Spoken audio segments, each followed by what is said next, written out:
Welcome to the Intelligent Real Estate Brokerage podcast. Today I've got Stephanie Michael from Gem Realty with me. Why don't you introduce yourself, Jeff? Hey, good afternoon, Dean. Thank you so much for having me on your podcast. My name is Stephanie Michael. I'm from Fredericksburg, Virginia, and we have a full service real estate brokerage and property management company here in the Central Virginia area. And how long you been doing that? We started our company in 2023, June of 2023. So we're pretty new. We're a baby company, but we're working it. You've been in property management for quite a while. Yes, I have. I've been in the property management space for 15 years. Yep.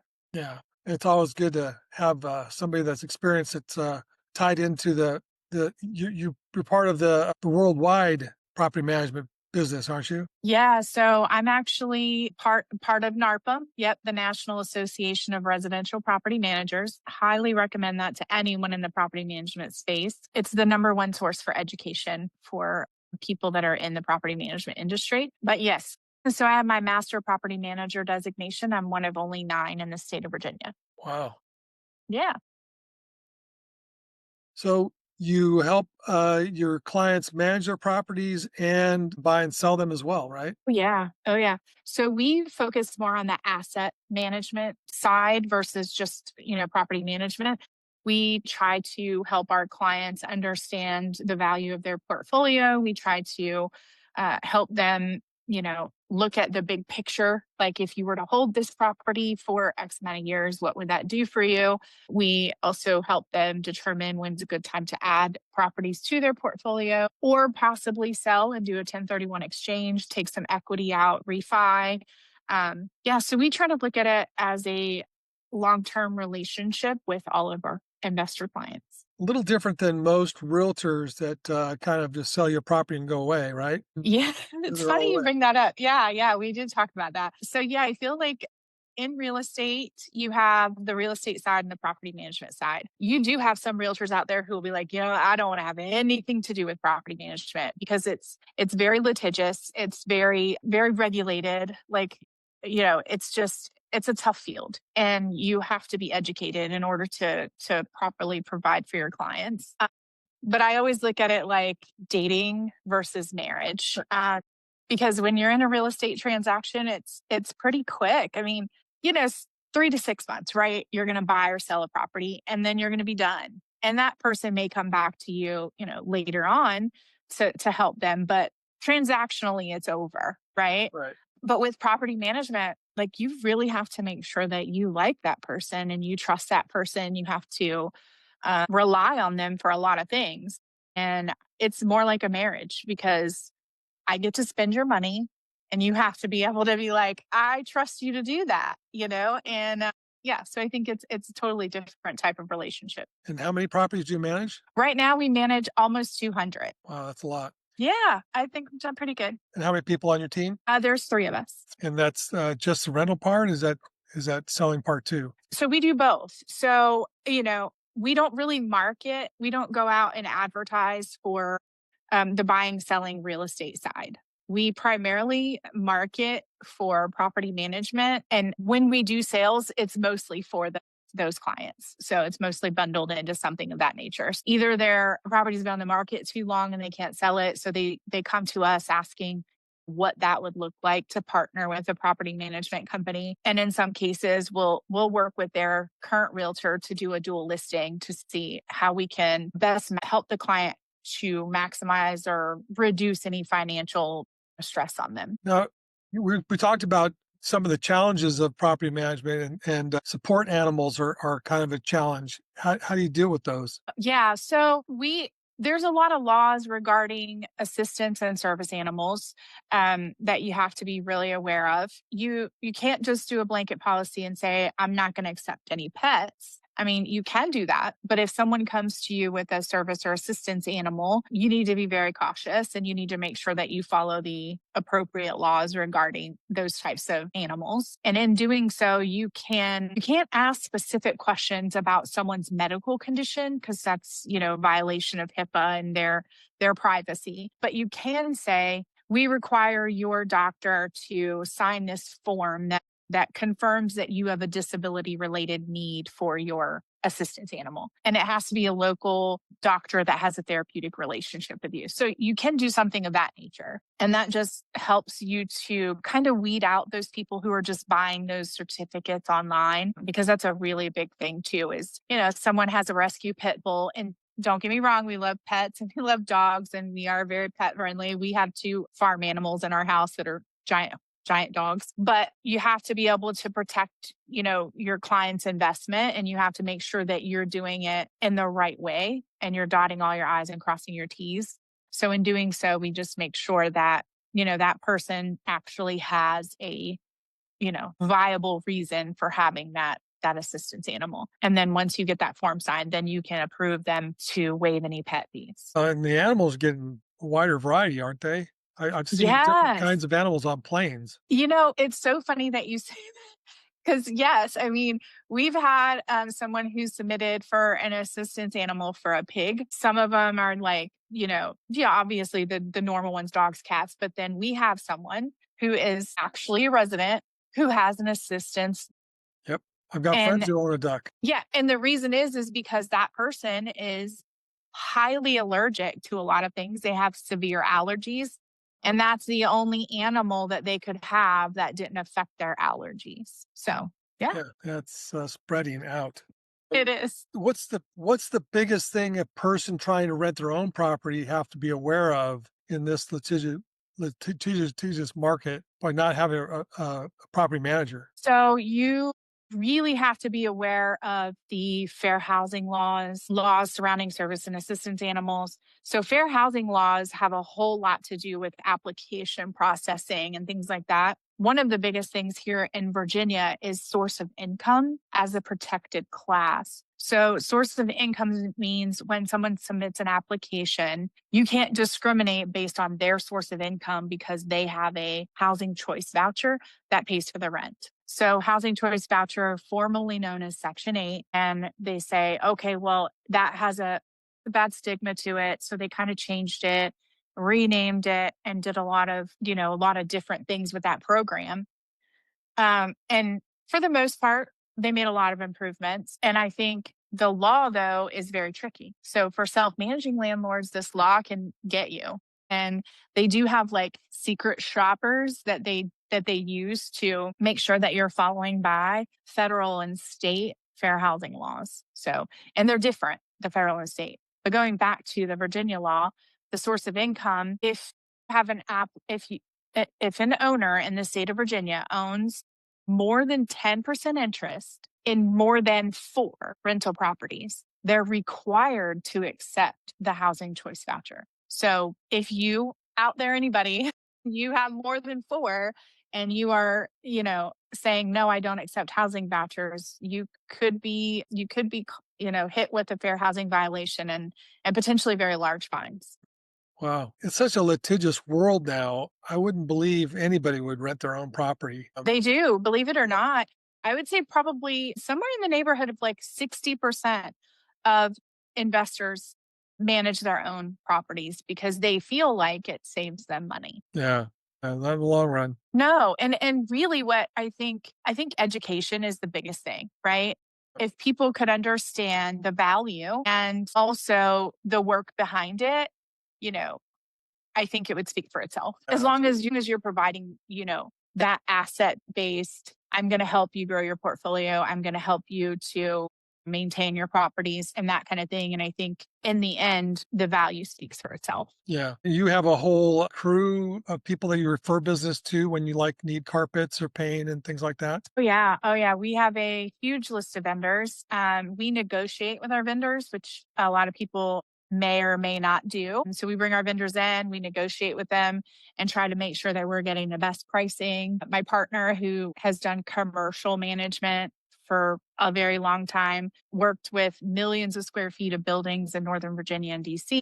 So he has that background and he can say, listen, this is what it's worth per square foot for this and this. And really negotiate that to get the best value with the best quality of work. So we want to make sure that, the people that we're using are providing a great quality, but also for a fair price. Yeah. See, that's what a local person or a person on their own wouldn't have time to do and wouldn't have the power to do because you have so much to offer. Yeah, true. So the volume of work obviously makes a difference, right? So someone that comes to you and says, hey, I'm going to give you a job every month or something like that, you wouldn't really care to sit down at the table and talk to them, but if you're doing like, if we help someone who wants to purchase a flip property or wants to purchase a distressed property, for example, and they want to value add and turn it into a rental property, then, that's a good chunk of business for some vendors out there. And they do, want to work with us and make sure that,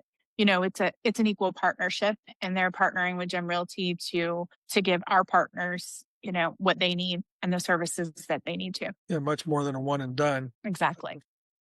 What what challenges do you face as a property manager running all these properties? I want people to have some sympathy for you. I mean, I think there's a lot of challenges. One of the main things is, persuading new clients, for example, hey, we're smaller. We're maybe not as big as some of the national names and things like that. But just because we're smaller doesn't mean that we're not able to still provide a high level of service. So I think that's one challenge, is because when you're talking to people, when people are shopping around, I'm sure they're calling a bunch of people and they're like, hey, what do you do and what's your price?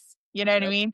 yep. And how do you say, well, I do this and my price is here. And then you talk to somebody else and their price is here. So, and they think they're comparing apples to apples, but they're not, And so I think helping educate people and making sure that they understand what they're getting and what's the value. Yeah, yeah.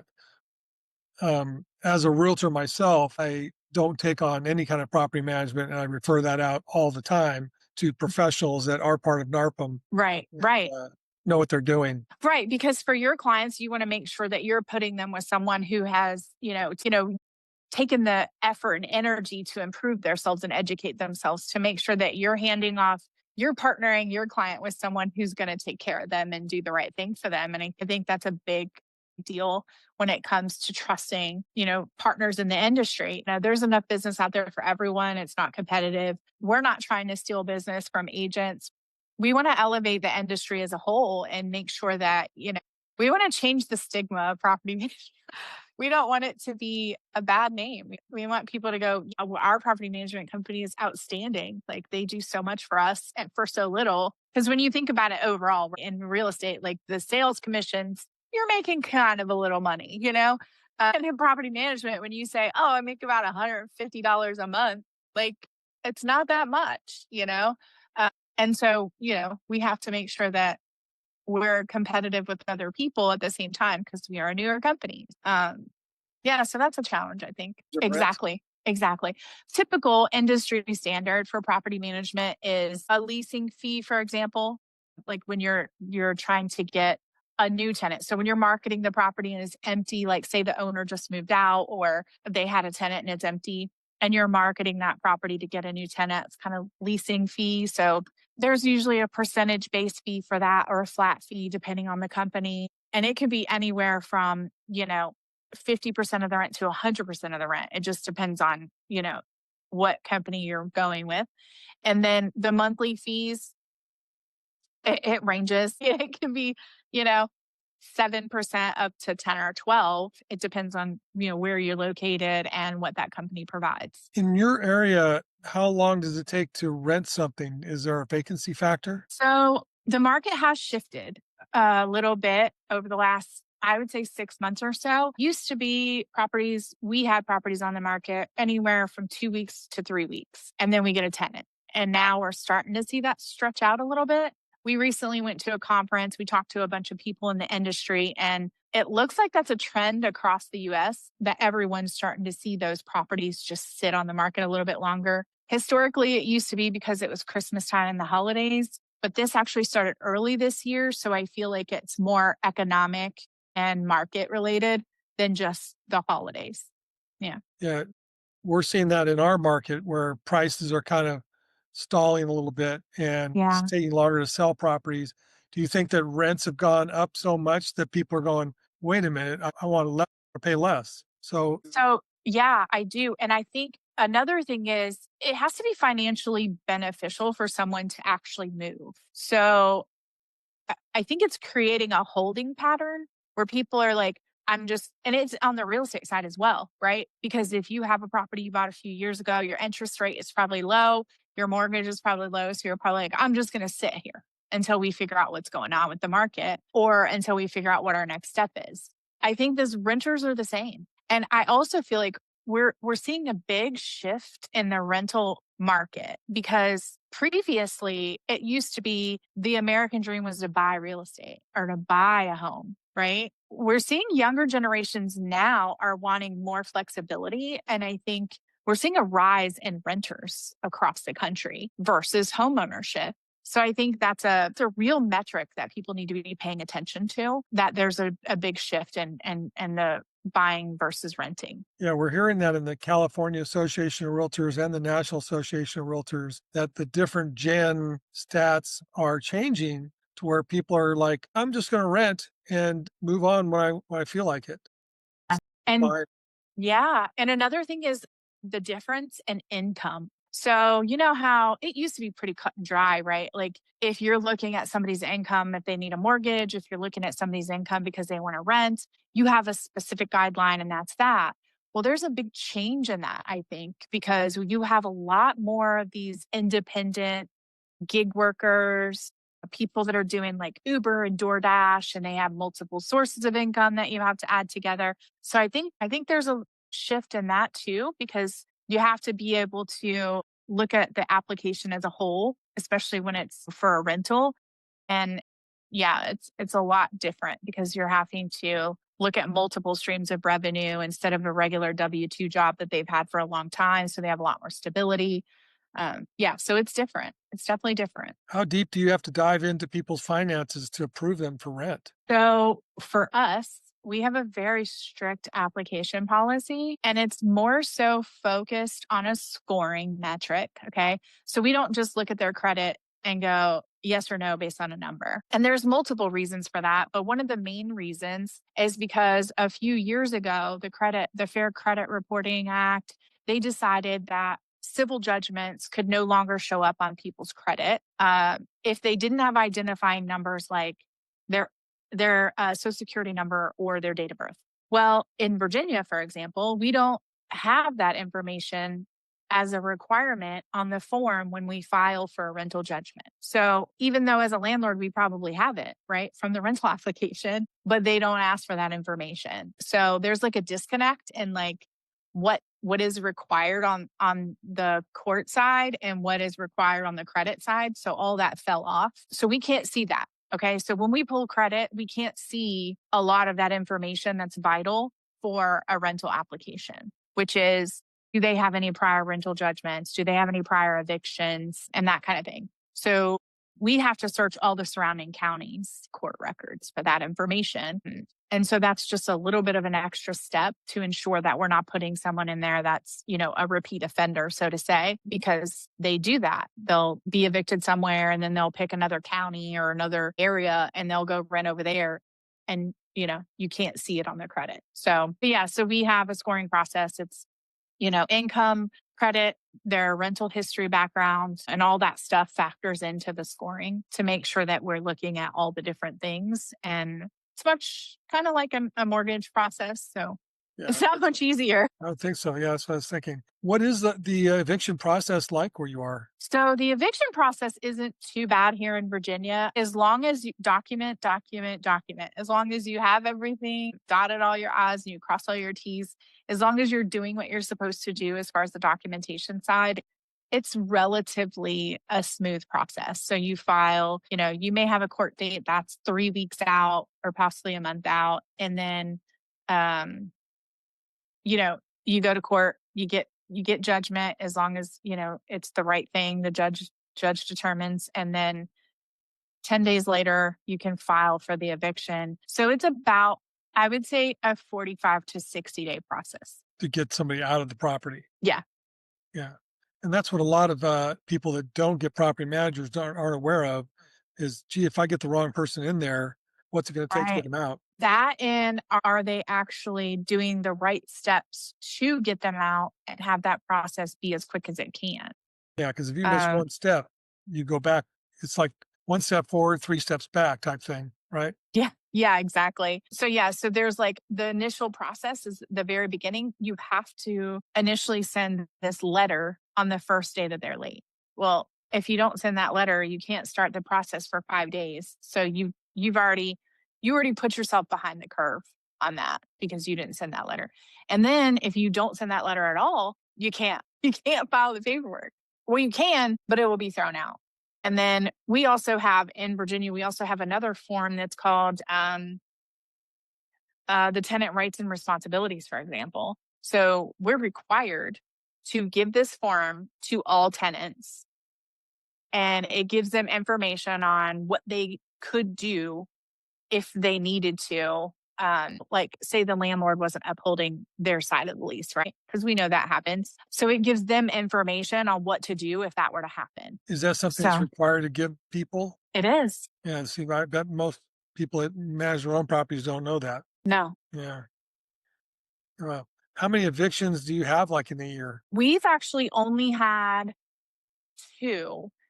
And both of those came from a landlord bringing in an existing tenant. So they weren't actually tenants that we placed. You didn't screen them.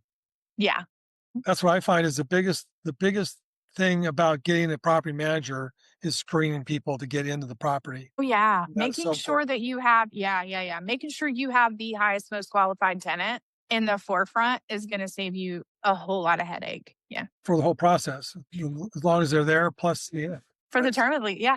And you know what the weirdest thing is like now there's so much more application fraud. I think the last time we talked, we went to a class, they were saying it was something like 30 to 40% of applications have some sort of fraud. And it's not even what you would think. It's like documentation fraud, for example. Like if somebody takes a pay stub and they can go on their computer and kind of alter it to make it look like they're making more money than they actually are, so then they get approved at a higher amount of money. Yeah, it's Wow. it's it's a big thing. So our software actually checks documents to look for any edits to the actual original document.